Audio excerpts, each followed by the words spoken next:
So as I said, this afternoon is being about being really practical and you know, positive and looking forwards and stuff, but I really recognize that there's a lot of people out here who, or in the industry more generally, who are just really concerned about what they can and can't say. So I hope we're going to unpick that. We've talked quite a lot about greenwash earlier. I'm not going to go through all my introductory bits that I had sent over, but what I want to say is that this is important. And, you know, how we communicate this stuff really matters. And I said, you know, we've got to allow some wiggle room because people think differently about things, but we've got to be clear. And we've got to have people understanding. So if I can maybe start with asking you to all just introduce yourselves and explain what you work on in this area. Maybe, shall I start with, I'm going to say start with My-Linh because she's the one without the mic. Why wouldn't you? Maybe I'll start with Clem then, shall I? Hello, my name is Clémence Chatelin. I work at CCLA as an ESG integration manager. I'm a jack of all trades when it comes to sustainability, so I work across climate, I do regulatory projects, and all sorts of other things, really. Cool. Matthew. I'm Matthew Jennings. I'm Investment Director for Sustainable Investing at Fidelity. I'm also a bit of a jack of all trades. I work on developing our sustainable investing capabilities. I'm also a portfolio advisor on a sustainable US equity fund. I am David Nicholsby. I am an investment director at Greenbank Investments. So Greenbank specialise in running ethical, sustainable and impact investment portfolios on behalf of private clients. So I specialise in managing those portfolios. Great, thanks very much. So my name's My-Linh and I work at RBC BlueBay, and so we're part of RBC Global Asset Management. And in the EMEA APAC region, we manage equity and fixed income strategies, public debt strategies. And my role is the ESG specialist internally, so I help work with our investment teams to incorporate ESG into what we do. And our range of strategies really span the whole spectrum of looking at ESG, from integrating it to manage risk, to really sort of ensuring we're investing in responsible companies, to really sort of going more into the sort of thematic sustainability and impact. Cool. Thank you. So again, a real panel of experts here who know a lot about this and obviously spend a lot of time looking at companies and understanding how everything works together, because a lot of you have got very broad experience, which is super useful, hopefully, for this panel. David, I'm going to start with you, if I may, which is just to ask you, can you just kick us off with briefly, you know, describe the anti-greenwash rule and then how it's affected your business, how's it impacted your communications and what you do?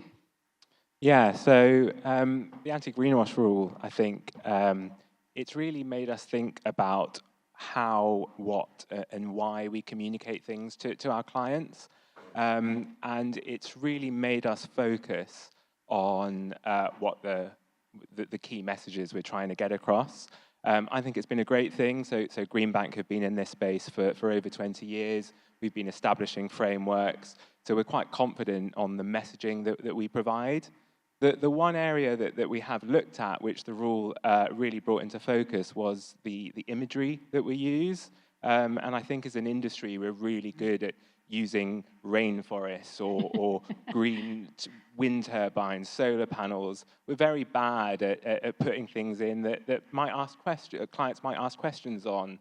And you know, I run multi-asset portfolios. Government bonds are included in those portfolios. Governments have exposure to a whole range of sectors, and it's really important that clients are aware of that, and we've got images that really represent the full investment spectrum of what we're holding for those clients. Yeah, imagery is so super important. Where should I go? Matthew next? Yeah, I guess one of the important points, I suppose, about the anti-greenwashing rule is it was a sort of continuation of a pre-existing requirement to be fair, clear, and not misleading. But on the other hand, it was a new rule that the FCA introduced, and so compliance teams around the industry, you know, regarded it as such, and that kicked off sort of assessments, training. That was one of the big parts of Fidelity's response, was providing training to our client-facing teams, people producing materials as well as interacting with clients. And also, obviously, a review of that material in the sort of the same way that David was describing.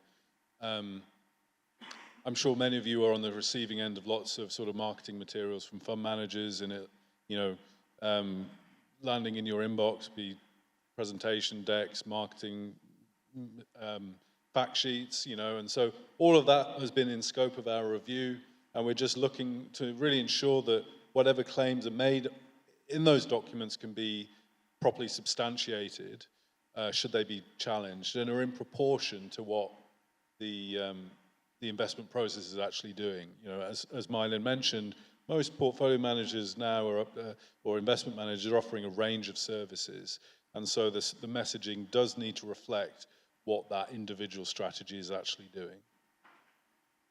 Clem, would you like to add anything to that? I think for us, it was very much, again, reviewing everything that we give to our clients, but particularly asking ourselves the question, what could the client understand if they see this? Like, what would a layperson do? And we have actually some people in our compliance department who are not particularly well versed in sustainability.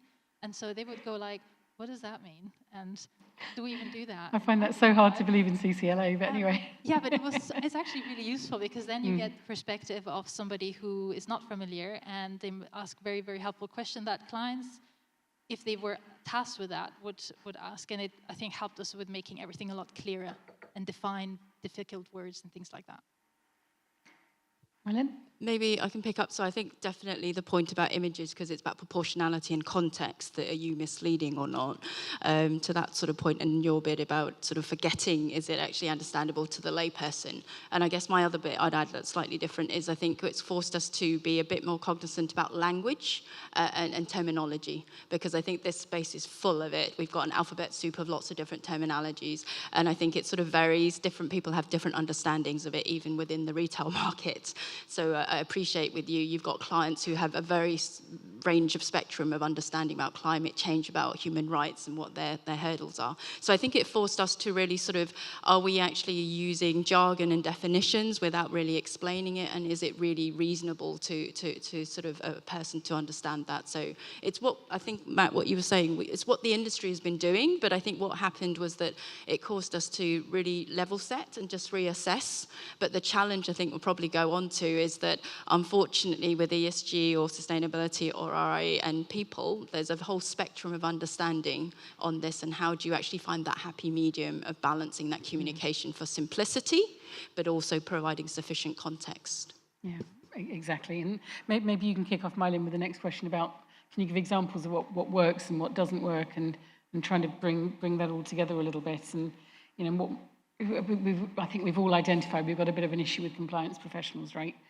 Because they tend to sit outside of responsible investment. It was always meant to come into, you know, sustainability was never meant to be something that compliance people didn't care about. It's just it wasn't really focused on very much, so whereas now it is. So I definitely think the rules have caused us to become better friends with our compliance and sort of legal colleagues, definitely. They've been upskilled, whether they want it or not, and we've been upskilled, actually, in terms of how they interpret on that sort of side. I think what we've had to do is try to get them to be comfortable that it's not binary, it's not black and white. Unfortunately, ESG, and actually it's not unfortunately, I think we should embrace the fact that it's messy, it's complex, it's shades of grey. Because fundamentally, we as human beings, when we're looking at sustainability, we want to achieve the sustainability in different ways in our investment portfolios. So I think the key thing for us has been, are we, I mentioned earlier that we have different products that address ESG in different ways to recognize different investor appetites. So we just needed to make sure that we made a clearer distinction between our different products that you understood. And we also made a clearer differentiation between what is it we do at the firm level that isn't necessarily applied at the product level. So that distinction is really helpful as well. I think it's really important so that we're not misleading, that maybe as a firm if we've got a particular commitment towards climate change, that's not necessarily saying that product is as well. So I think it's that clarification about what you're doing with the communications. But I guess for us, we've always just tried to be very honest in terms of saying, can we really back up what we're saying in this sort of area? Yeah. But it's really challenging because the balance of brevity, giving that context with what it is, particularly with some mediums where some marketing communications, you only want a few words because your marketing department is telling you can really only have a few sentences, and then you end up having potentially a skew towards most of the communication is disclaimers, which actually confuses the end retail client. So thank you. I think it's a challenge. And I don't know if you agree with this, but one of the things I was first taught in this area was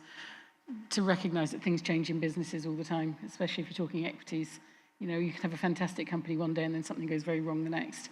So you talk about aiming to do something rather than promising to do something, because stuff goes wrong sometimes, right? That's really interesting you said that, because I think what I've noticed in terms of and I don't know if when you've looked at peers and managers when they're sort of having to implement these rules, I've certainly noticed they've softened the language. It's less assertive, less definitive in terms of saying we will do this, we will do that, as well, we will seek to, we will aim to. So there's that element there which obviously qualifies, because we obviously can't guarantee, but personally for me, I don't want to be too apologetic, because that's what I'm intending to do. And that's what you've charged me with, if you've gone into this fund, that's what you want me to do. Yeah. But that balance is getting really tricky, that because we can't guarantee, we're like, all of these caveats, this could go, just as with investments, this could go up, this could go down, it's that sort of, I think we've got to find a medium here, that we shouldn't be apologetic about what we're trying to do. Absolutely, and I remember people criticizing me a long time ago, saying, well, you're hiding stuff, that means you're not really trying to. It's like, no, we're trying to, it's just we can't guarantee it. So Clem, maybe you'd like to take the conversation from there on this one, about examples of what works and doesn't work and what you've got to be careful of. Yeah, I think the nervousness probably comes from two sources. One is that the industry has made some rather generous claims about sustainability, which is why we've got the anti-greenwashing rule, let's be honest. But the other thing is also what we've talked about this lack of control over the outcomes and the lack of control over what your end investor and will understand when they read everything you're doing. And so I think what might be helping is, first of all, it's useful to have a non-sustainability compliance person who will ask all the very basic questions like a retail investor would, or somebody who's just not familiar with sustainability, but also having somebody in compliance who is familiar with it, so they understand in practice what it means, and that you are indeed doing what you're saying you're doing, and have more that technical outlook. Because if you don't have a little bit of both, how is your compliance department supposed to sort of keep you in check if you don't have that balance between the two? So that's one of the things I think are very important for the compliance profession, is to really get skills and knowledge around this area. The other thing that I think would work quite well is if you discuss internally how you're going to use sustainability terms, or what they mean to you. Not just what they mean to you, but if you, for example, we're members of the UN PRI, which is the Principles for Responsible Investments, and they have a definition of responsible investing. And since we're members of that and we agree with what they do, we thought, well, how are we going to define responsible investing? That's probably a good place to start, to go to, whoever you associate with, do we agree with that? And if you don't agree with that, maybe why you associated with these people. So, you can open cans of worms as well. But also what's important, that's one of my roles as well, is educate. If you're working in sustainability, or you're the sustainability person in your firm, educate and keep in touch about the changes that are happening with people across your company, especially those that then communicate to end clients. For example, I work very closely with our request for proposal team, so any sort of client questions, or they sort of put the answers together for clients. And we really try to keep in touch with them on any changes. And similarly, if you're an advisor and you're the sustainability person, talk to your power planners, talk to your administrator, say this is the changes we're making. It doesn't have to be in a lot of detail, but just so they're up to date and they don't think oh, didn't we used to do this? It's no, that was 5 years ago, and they're not up to date. And if they then communicate information with clients that's dated, that's not right, then you've got another issue. So keeping that information flow going is very important. And then finally, the question you just need to ask yourself is, can you evidence what you're claiming? Is there proof? If somebody came and opened all your drawers and all your books and everything, could they find evidence that what you say you're doing, you're actually doing? Because the most important thing here, and we discussed this before, is not to stop talking about it. That's not going to help anything, but really to continue talking about it, and make your best effort, because markets can only ever be as healthy as the communities and the planet that support it. So please continue talking about sustainability. Wow, good line. Yeah, I'm going to try to remember all of that so I can take it back to Fidelity and start applying it. No, those are all excellent points. I think I just try to underline one or two of them, because I think what's been a game changer for us in terms of the practical steps we've taken is actually hiring someone with the sort of overlapping skills that you mentioned there, someone that maybe is from a compliance background but is also very familiar with sustainable investing, and they can then act as the bridge between the two worlds. And you know, we've done that recently at Fidelity, and that's certainly, from my point of view, been a hire that's made my life a lot easier than it was.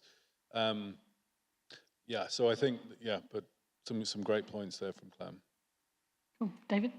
Yeah, I think the regulation has been really good at questioning or making us question how we're communicating and what we're communicating. So I think Clem's point, Greenbank are part of the Rathbones group, and I really enjoy going to find other investment directors or other investment managers across Rathbones, because at Greenbank and you know, in this room as well, I think we're all very aware of sustainability. We're all very passionate about it. We want to invest in this way. We want our clients to invest in this way, but that's not the case across the UK or across the world, and everyone's understanding of various different sustainability topics is completely different. So having these conversations, finding out what the average person is actually thinking about, and then really bringing the conversation to make it relevant for them.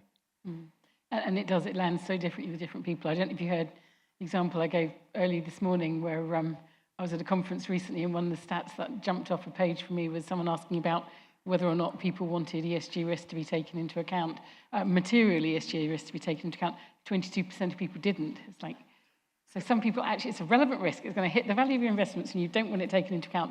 That's how angry some people are about this stuff. I mean, this country, thankfully, is not as bad as over the pond, but hopefully that segues me a little bit towards the next question, which is talking about the international dimension, because we've got the issue around compliance and what people need to say and do in this area, which if you're working for a big asset manager like RBC or whoever, you know, that's tough because you're dealing with an international dimension. My-Linh, would you like to take that, develop that argument a little? I can try. So, yes, so for a manager like ourselves, which we sell globally to clients across retail and institutional, is that I guess what I would sort of share with you is that this trend in sort of increased scrutiny over claims that you're making is global.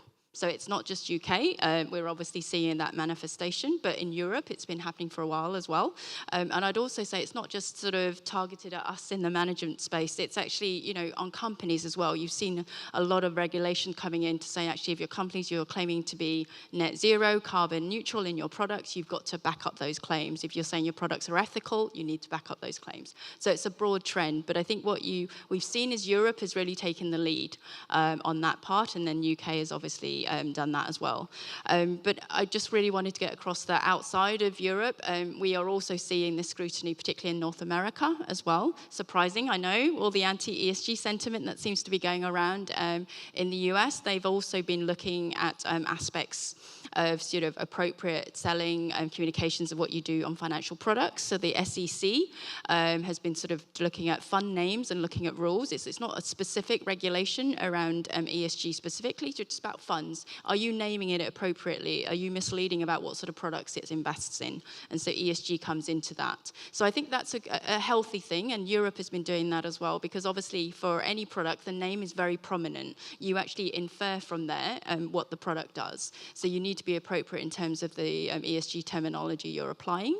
In Canada as well, more recently, they have actually been looking at anti-greenwashing as well. So the regulators there have been sort of exploring, you know, that actually what you're claiming that your product does on ESG, then actually you need to proportionately control what sort of communication you're doing on ESG, so it's not misleading. So I think that we've got this in Europe as well. I guess if you think about it in France with the AMF standards, I think this is appropriate. If you're a product that says you only do integration, so you do ESG to manage investment risk, but then you have, I don't know, 60% of your slide deck is ESG, that potentially could be misleading because it's overstating what it does.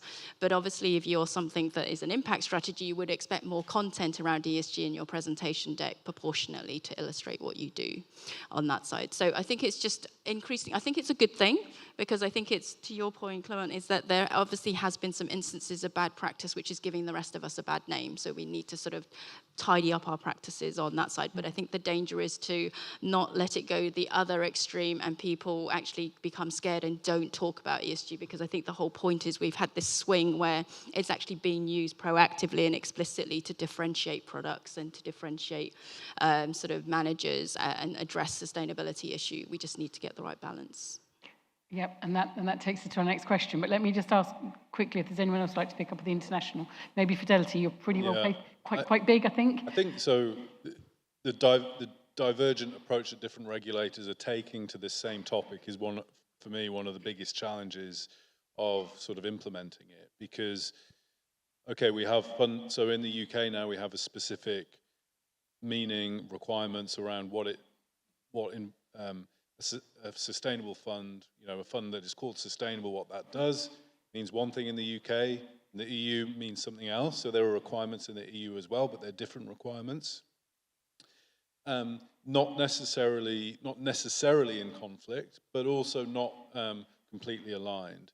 So I think the difficulty for asset managers and also for fund investors is that you'll potentially find similar funds being called different things in different markets. That's obviously that's not going to make things clearer for anybody, and is probably an unintended consequence of some of the divergent regulatory approaches that we're seeing emerging from different jurisdictions. Yeah, fantastic. Does anyone else want to comment on that, or shall we move on to the lovely topic of greenwashing? So one of the things that really bothers me in this market, certainly in the intermediary space, is that people have just got scared. And as I've said a number of times, clear, fair and not misleading was always there. But we are seeing people really panicking. And I don't think the FCA is out to beat people up on this. I just think they're trying to get clarity, which I think is absolutely fine and only right. Again, I've got this list here. To start with you, Matthew, if you don't mind, if that's okay. But this fear of talking about the area because you might get it wrong. Can we expand on why that might be an issue, why that might be a concern? Well, I think it's the reason it's become a concern is there is now sort of reputational risk involved and there's regulatory risk involved, and nobody wants to be hauled up by a regulator as kind of coming a cropper on one of these rules. But I think as we've all been alluding to, there are steps that you can take to ensure that you continue to sort of communicate with clients on this topic, because as we've been hearing today, it continues to be incredibly important for portfolios, and it is something that clients want to hear about, but it needs to be done, I suppose, with the right sort of, with the right intentions and the right sort of, with the right controls around it. Mm-hmm. Yep, absolutely. Clem, would you like to pick up on the topic of greenwashing? Yeah, I think we've seen it more. I mean, the experience we've directly had were in our engagements, and I think that speaks to also the international dimension of companies in the US. When we have a meeting with them, they say, "Oh, we're doing all of these things," and we're like, "And where are you publishing it?" And nowhere. And there is a lot of greenwashing going on there because of this skepticism around ESG and the political climate. I hope that, and that's one context, but I think in the UK, obviously with this greenwashing and the new regulation, people are getting a bit scared. But I think the people who should be the least scared are actually advisors, because all the information they will get on the investments that they sell will come from us, and we have compliance to contend with. So they should be relatively safe now, or safer than they used to be, in the type of information they're getting from us, therefore the type of information they can give to their clients. And I also think that the conversations they can have with their clients are a lot more free, because it's a lot more personal. And so I don't see that there's as much as a reason there to be super, super careful, especially because the conversations are one-to-one with your clients, and they're discovering what they like and what's important to them. And then you can then say, well, this is what we do, and this is what we think it does. And it's, I think, a lot more free than when we give information to the market. It has to be correct. And I think there's a bit of a difference. So I'd really encourage, again, to not become too scared and just take a few steps back and be clear on what you do, what you say, can you evidence it, and then go out. Thank you, David. Yeah, I think so. I was speaking to someone, I can't remember if it was today or yesterday, but they were saying that there's so much information in the world today, and people that have a lot more knowledge at their fingertips, and there's this fear that the client will know more than you, so it's better not to say anything or to bring that discussion up, because it could lead to an embarrassing situation. But you know, we're all professionals. Clients do trust us to help them make their investment decisions, and to get, you know, those investments aligned to their values ultimately. And they're only having those conversations with you because they're interested in getting those investments aligned in that way. So, you know, I don't think we should be afraid ever of the client knowing more than us. I was in a call with a client a few weeks ago, and they were talking to me about ground source heat pumps, and I don't know anything about ground source heat pumps, but we had a really good conversation. And you know, we don't have a pure play ground source heat pump producer that we can invest in, but there's other ways we can get exposure to those sort of sectors, and you know, it's our job to channel those funds into the sectors that the client wants, but in a risk managed way. Okay, cool. My-Linh, I'm going to be unfair to you because I know you'll be fine. I've known My-Linh a few years. I think we've got a bigger problem around greenwash, and these arguments are all 110%, if you like, valid. But, you know, collectively, if we all shut up about sustainability, that takes us to a really scary place. I mean, we can't stop people talking about it. It will distort markets in favor of dirty companies. It will make people think that nothing good's happening. It'll mean that those 80% of people who say they care about this stuff, they think, well, my financial advisor didn't mention it, probably don't worry about it then. Do you want to develop that side a little bit at all, My-Linh? Or, you know, just sort of green hushing across the board, macro, micro, take it wherever you like. Big one. I guess for me, actually, what I'm latching on to here is that for you, when you're talking to your end client, is that, and I think what we have found is that how you engage them is the stories. That's what makes the strategy come to life. That's what makes the investments come to life. So I think our responsibility, how we can help you, is actually to develop those stories, to show you, you know, make those investments come to life, and actually in giving you those stories, show you actually some of the complexities, some of the nuances about the investments. Because I sort of was listening to the other panel earlier, is that they made a point that there's no investment that is 100% no negative impacts. You know, if you're going to be supporting the electrification of the transport sector, the making of the batteries, or if you're going to support renewables, the making of the wind turbines, there's going to be impacts. And I think what we have to do is be honest and actually not dumb down to the end client, and sort of, because I think if you simplify and so promise them the world, then that's what they'll expect, and then they'll be disappointed when you get something that's different. So I think you have to unfortunately take the time to get to know, you know, through the client fact find, understand, you know, where they're coming from sustainability. Is their approach a very pragmatic, inclusive? They want to really sort of bring about the real world transition, or do they actually, are they very sort of absolute, nothing wrong with that, but they'll be like, I don't want this, I don't want that, that's a red line. And then what they may get, though, unfortunately, is a portfolio level potential impact, but not a real world impact potentially, depending on what they're doing. I think we have to be realities. There are trade-offs in what you do with different products, and it's messy on that side. But I think you only get that through the conversations, and you only get that sort of being teased out when you have those case studies, the richness. So I think that's something we need to do more for you, to really sort of show that and illustrate, and that's how you can actually exemplify that your approach is more an engagement using your influence to bring about something, or actually is it you're more of an impact fund and you've gone into a company that actually their product is addressing an environmental solution, you know, in some way. Yeah, fantastic. I think you used the word messy and rich there that I found interesting.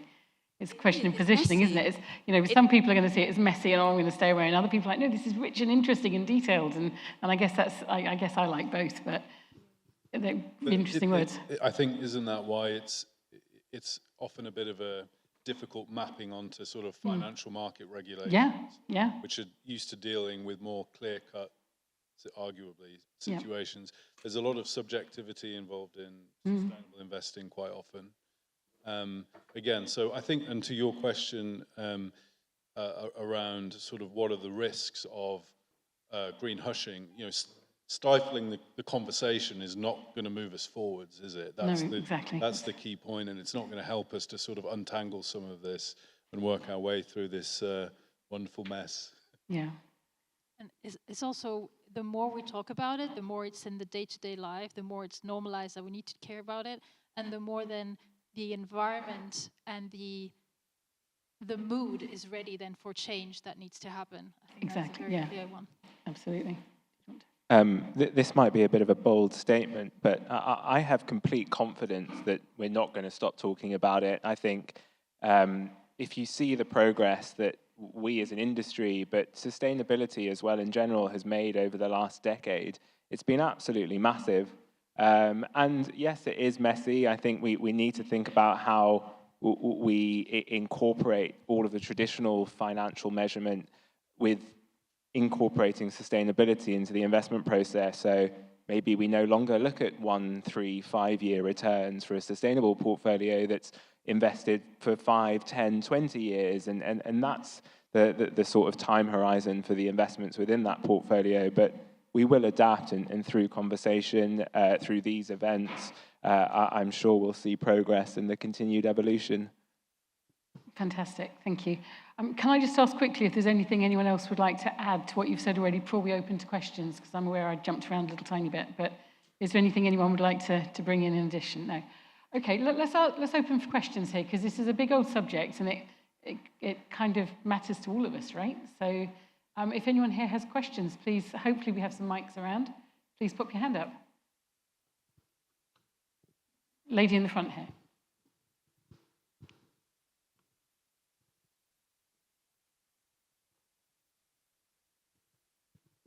Hello, I'm Rachel Sarton. I'm from Chase de Vere Financial Advisors. Articulating sustainability with confidence, and I agree with everything that you've said at your level. At my level, talking to my client, I need to use useful phrases that engage them, that don't overcommit, better business behaviour. Just sort of nice, snappy. I'm not promising, or it's intentional. We want to engage in the process. We're looking for better business behaviours by looking to invest in certain ways. We're looking at transition. So sort of a lexicon, if you like, or a list of decent phrases that capture the various concerns that the clients would have. And we've all got our own. And, you know, we've evolved our own, but actually I do find, and I do slightly despair in my perception of the industry, very much green hushing, very much I don't have a comfortable vocabulary. I don't have some nice, easy go-tos that I can just hook the conversation onto. And I think that would be a useful exercise for maybe the financial advisor community to share a work. Can I ask if you think the labels will be helpful for that? To be honest, when they work, when they. Sorry. I'm enthusiastic about the labels purely as a way of saying, look, there's no greenwashing.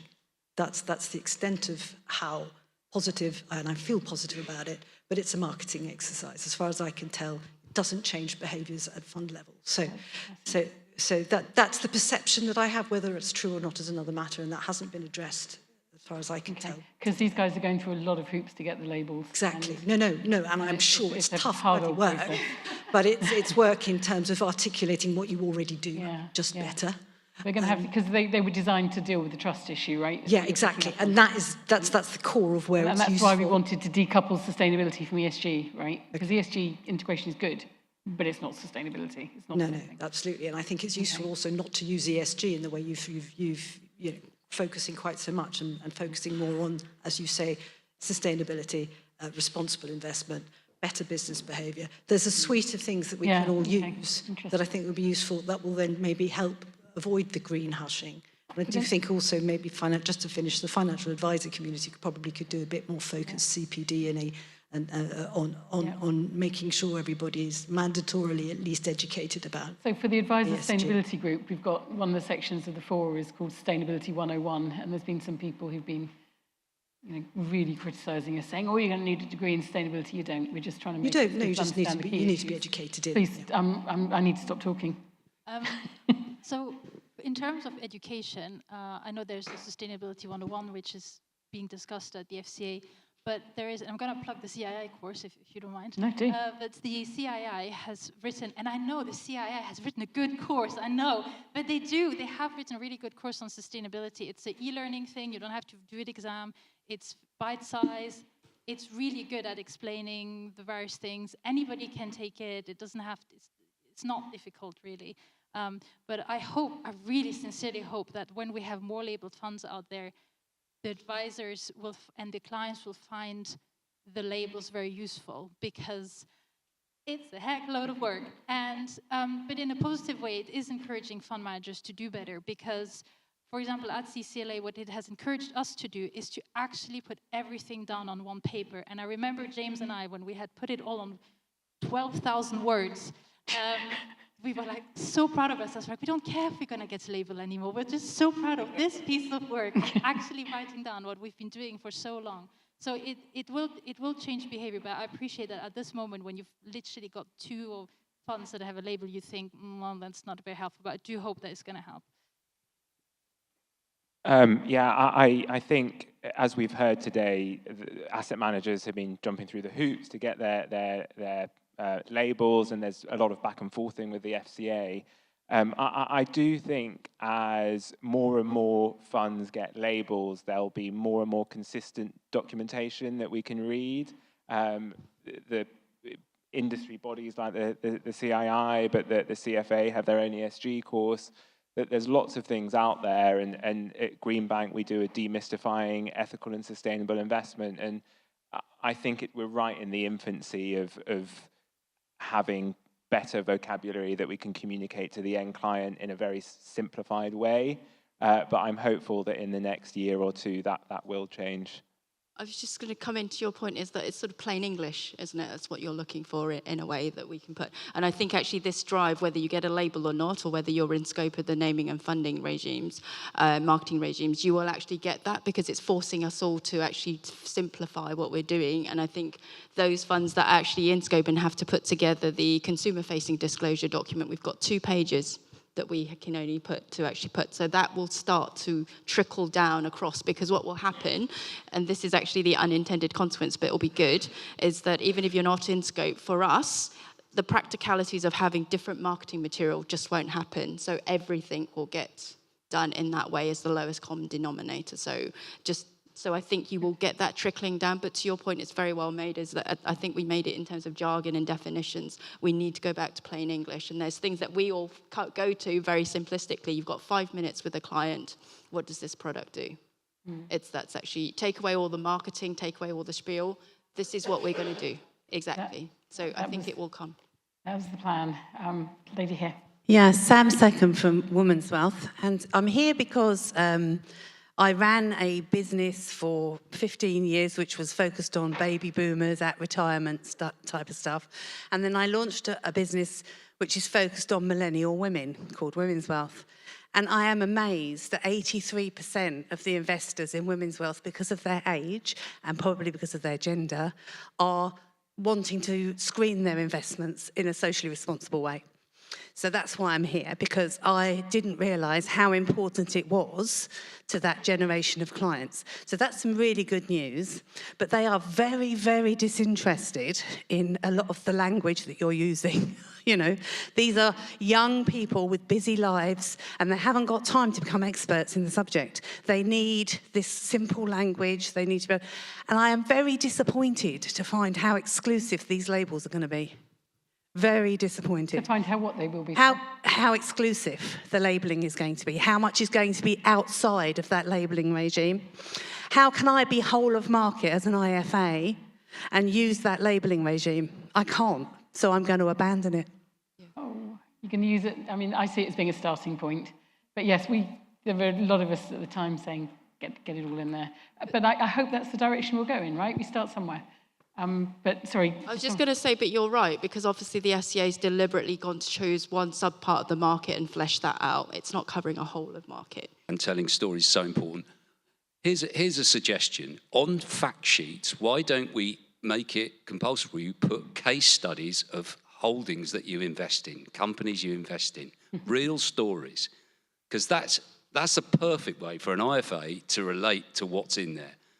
And I can never understand why fact sheets are still very abstract. You know, let's make them come alive a bit. Let's put this stuff in there. Instead of having to ask, I often have to ask a fund manager to send me stuff. Do it. We did that 15 years ago at Friends Provident every month. But anyway, yeah, we need to get back to that, definitely. I would like to close now. It's 5 past. That's coffee time. So if you could please thank the panel, that'd be wonderful.